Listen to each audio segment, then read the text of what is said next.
It's so wonderful to look out and see this beautiful room full of women and a few men as well. I just wanted to open the program by welcoming you and thanking you for coming. And I have to confess that this was actually not something that I wanted to do. I thought, I'm a storyteller, I should be writing, but my divine source kept putting on my heart that I needed to do an event that would allow women to share their stories. This is my 10th year of being a published author, of course, and I didn't have a novel coming out, and so I was teaching writing workshops throughout Richmond, primarily at Elwood Thompson's, and I would convene these writing workshops with small groups of women who wanted to maybe write journals or blogs or maybe books. They were trying to figure it out. But every time I did that, I'd get this group of women around the table, and they'd start sharing their stories, and the tears would start flowing, and the healing would start happening.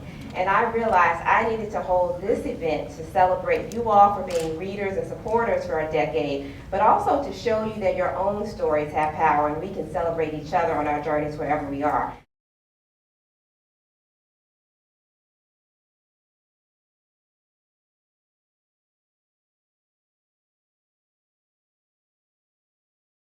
When I first met Stacy, I came to one of her book events at one of the bookstores. Barnes and Snowball.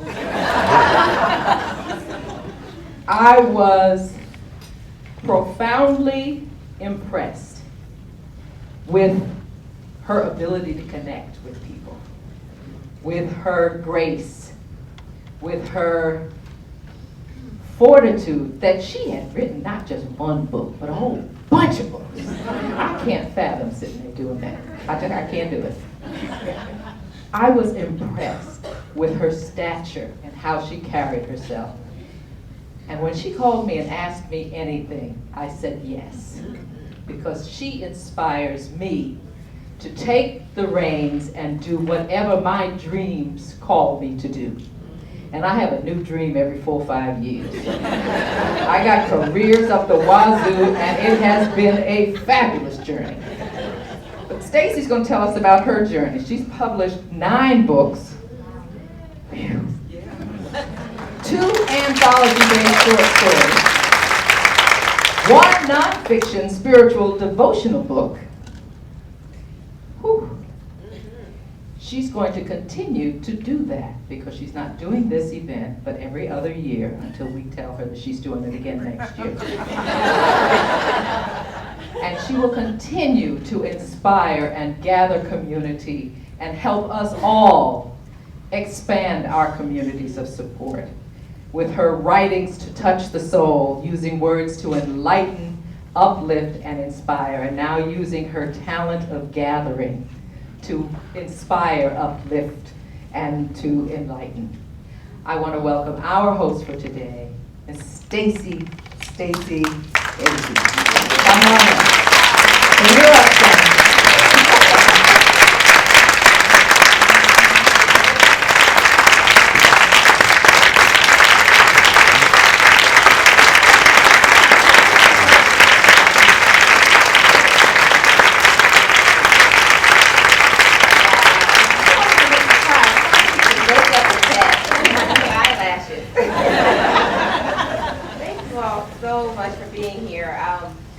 Thank you to my sisters who shared their stories.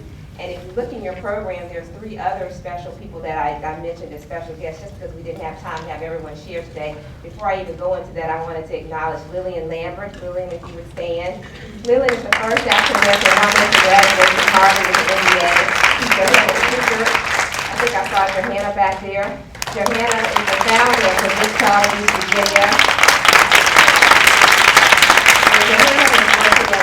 RN when she was volunteering with the Women's Club and came up with a project around child abuse, and who knew that it would lead her to lead this organization for 30 years. And then I'm not sure if Clovia is here, but Clovia Lawrence is our other featured guest in the program. She may not have been able to make it today, but she's just an avid community leader. If any of you all listen to the Radio 1 news stations, you know she is tireless in serving the community and takes that one person can make a difference model to heart. So I wanted to honor those 3 individuals and, of course, our speakers. And I want to just ask you, before I even go into my own story, to just think a moment about the stories that were shared by our speakers and by Reverend Madison Aquari and by Daphne, all those stories. If you guys had picked up one of my books, you would have thought those were the characters I write about, right?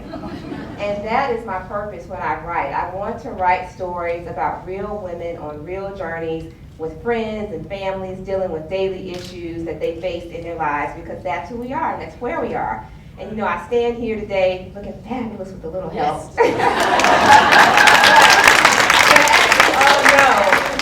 We all have broken places that become blessed, or broken places that, you know, then we have beauty for our ashes. In the 10 years since I first started writing novels, my mother passed away. And I remember when I got my second book back in the mail, it was the sequel to Speak to My Heart. And at the end of Speak to My Heart, that very first book, which was set in Richmond, the main character, Serena's mother, dies. So when I wrote that second book, my mother was still living. And in that second book, I talked about how Serena dealt with the grieving process and how did she move on after her mother died. So my mother died right after that book was written, but I hadn't, you know, I sent it off to the publisher and hadn't seen it. And I got it back about 6 months after her death. And I'm reading through this book, and this book was helping me heal. And I'm like, I wrote this? So it was just a reminder that I was the muse. And then about 3 years ago, I went through a separation and a divorce. And that was a new transition in my family, you know, trying to make sure that my children still had both parents, although we were not going to be together, they were still going to need and have both parents, so making that transition okay for them. But while I'm going through this journey, I'm writing my book, Coming Home, about Dana, who has a risque divorce, like her ex-husband left her for another woman and married the other woman, and I'm out promoting this book while dealing with this. I'm like, everybody's gonna think this is me. So I'm here to tell you all, I am not Dana. Never have been, didn't want to be. Their dad is not Brent.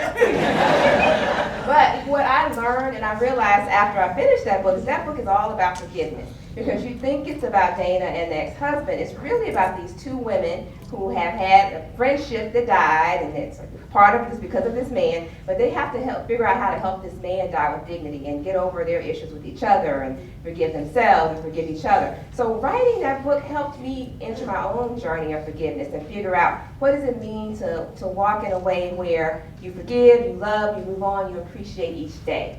And I just share those as examples of the themes that I try to write about, because when women read the books, or when I was writing the books initially, it was just a childhood dream. 5 years old, I started writing, and my eldest sister was in grad school, and she would take my manuscripts, and that was back in the days of typewriters, which my kids probably don't even know what they are. The other day, I was having a busy day, and I said, Calgon, take me away. And my daughter said, who was he? I was like, really? So she probably didn't know what a typewriter is either. So my sister would take these books and take my short stories and type them up and give it back to me and say, here's your book, you're an author. And that seed was planted, and I love to write. And so I just had everyone, my teachers, everyone would encourage my writing, and I just knew that I always wanted to be a writer. And as I got older, I started to see the impact with my fiction, and even as a journalist for 20 years, just the nonfiction stories. So even with all of that, when I started to write novels, I was still very surprised when I would hear from readers that, oh, this book touched me, or this book caused me to do this or that. I'm like, really? So after the second book came out, like I said, my mom had passed away.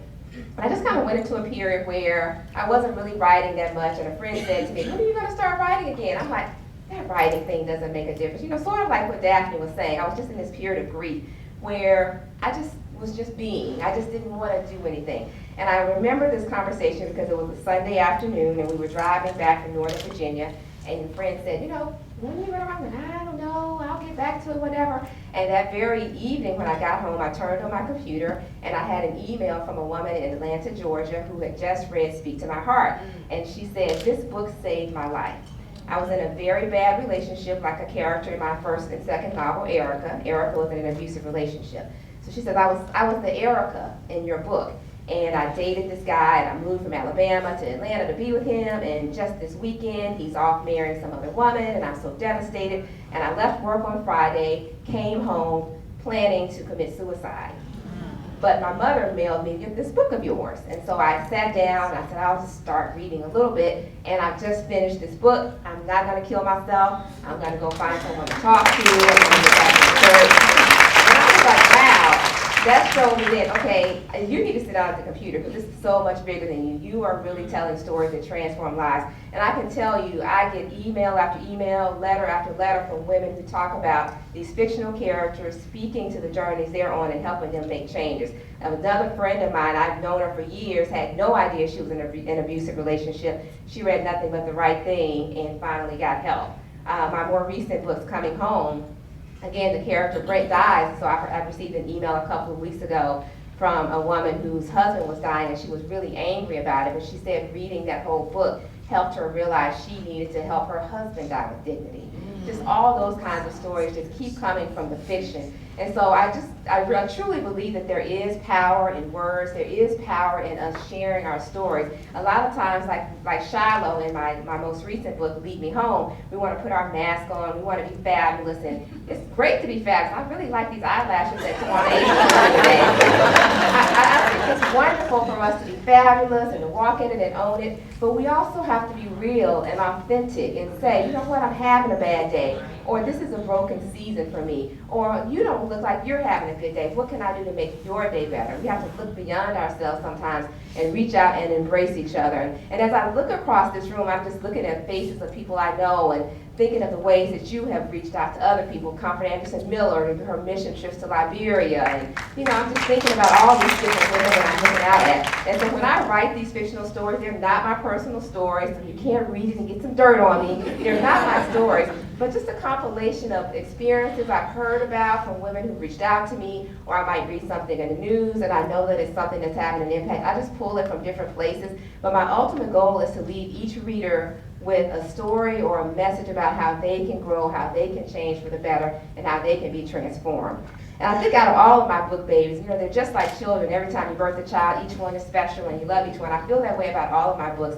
But one of my most favorite is Watercolor Pearls, which I wrote in 3 weeks in Muriel Branch's spare bedroom back in 2006. Because back then my kids were really young and it was hard for me to write at home because they'd be like, Mom, I need this, or Mom, I need that. Or the dishes would be staring at me, or something needed to be done. So if you're a writer or you want to be a writer, you have to figure out how to go into what I call the writing cave, where you let the dishes stay in the sink, or you go check into a hotel, or you find a spare bedroom, or you do something to get away so you can focus in that fiction world. So I remember going to Muriel's house. I had a short window of time, and I had this deadline approaching, and so I would go over there every weekend, and sometimes during the week, and lock myself in there with some Hershey's chocolate kisses. And I wrote that book, and that was the first book I wrote that actually made me weep when I was writing it. I wrote about these women who, 4 friends at different places in life. One of them finally had children after dealing with infertility. One was coming out of the abusive marriage and trying to figure out, can I really start over again?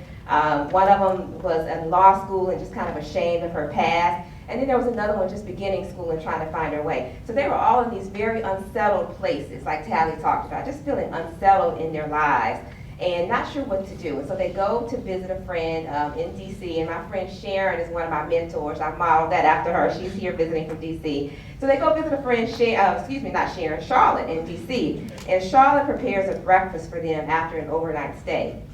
And she gives them bags of multicolored pearls. And she says, I want you to keep these pearls, and every time you look at them, remember that you are a pearl in progress.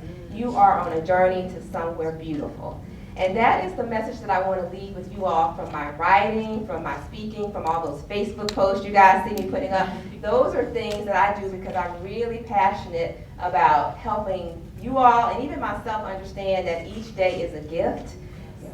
We don't get this journey but one time, and so why not make the most of it? Yes, we're going to have pitfalls. Yes, we're going to have obstacles. There are going to be things along our path that will take us off track. But as Tally said, if not now, when? And as some of the other speakers said, one person can make a difference. And so I just encourage you all to remember that you are all pros in progress. And as I'm writing, I'm thinking of each of you. I'm thinking of how the stories and the characters that I create can really make a difference and make a change in your lives and help you transform as well as be entertained by it. So thank you for being readers for the past 10 years. I hope you will continue to journey with me through my stories, fiction and nonfiction, and know that your own words hold power. So whether you are a writer or you just simply share a kind word with the person in the grocery store, know that you as one individual can have an impact, and you do have an impact. So let those words guide you, and thank you again for being here.